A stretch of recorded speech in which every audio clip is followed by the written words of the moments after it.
तो जैसे कि भौतिक विज्ञान में हम विद्युत पूरा ख़त्म कर चुके हैं, आज हम रसायन विज्ञान चलते हैं। तो जिसमें पहला चैप्टर है रासायनिक अपक्रियाएँ, केमिकल रिएक्शंस। तो रासायनिक अपक्रिया के बारे में आप छोटी कक्षाओं कक्षा 7 से ही पढ़ रहे हैं। तो चूँकि आप जानते हैं रासायनिक अपक्रियाएँ वे अपक्रियाएँ होती हैं जिसमें दो पदार्थ अपक्रिया करके एक नया पदार्थ बनाता है। तो जब दो पदार्थ रासायनिक अपक्रिया किसी परिवर्तन द्वारा जब नया पदार्थ बनता है तो उसी परिवर्तन का नाम रासायनिक अपक्रिया पड़ गया। अब रासायनिक अपक्रिया में आप पढ़ चुके हैं कि रासायनिक अपक्रिया को व्यक्त करने के लिए कुछ सूत्रों और समीकरण की आवश्यकता होती है। तो अब उसी सूत्र को जब एक निश्चित क्रम में रख करके अपकारक जिस जो क्रिया करते हैं उनको एक और लिखते हैं, और क्रिया करने के बाद जो पदार्थ बनते हैं उसको हम दूसरी ओर लिख करके बीच में बराबर या तीर का चिन्ह लगा करके हम जो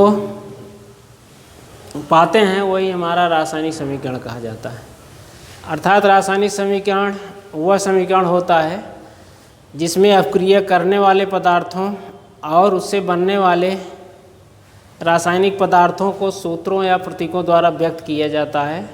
ऐसे ही समीकरण को हम रासायनिक समीकरण कहते हैं। जैसे जब कार्बन ऑक्सीजन से क्रिया करता है तो C+O2, आप इसको जानते हैं। जब कार्बन ऑक्सीजन से क्रिया करता है तो कार्बन डाइऑक्साइड बनता है।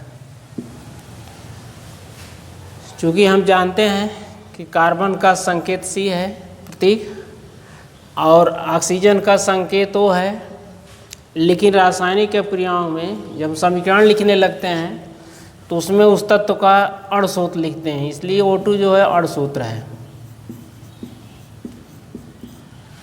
और कार्बन जो है, कार्बन का अण सूत्र ही उसका संकेत है, तो इसलिए कुछ तत्वों का संकेत ही उसका आणविक सूत्र होता है। जैसे एक परमाणु जो अणु हैं उनका जो संकेत ही वही अणु सूत्र कहा जाता है।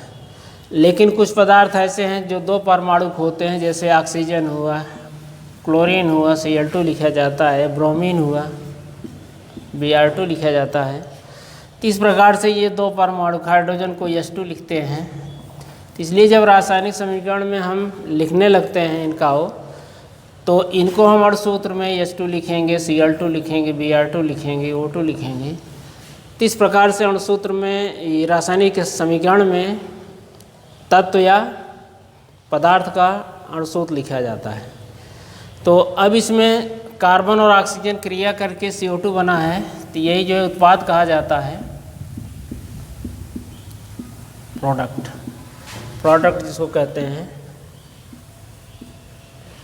और इन जिनके बीच अपक्रिया होती है इन दोनों पदार्थों को हम अभिकारक कहते हैं, रिएक्टेंट।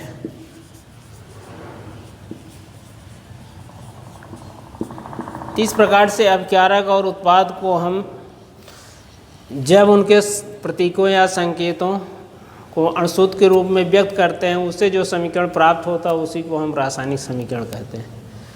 तो इस प्रकार से रासायनिक समीकरण में दो पदार्थ क्रिया करते हैं और उत्पाद में दो या दो से अधिक पदार्थ बन सकता है।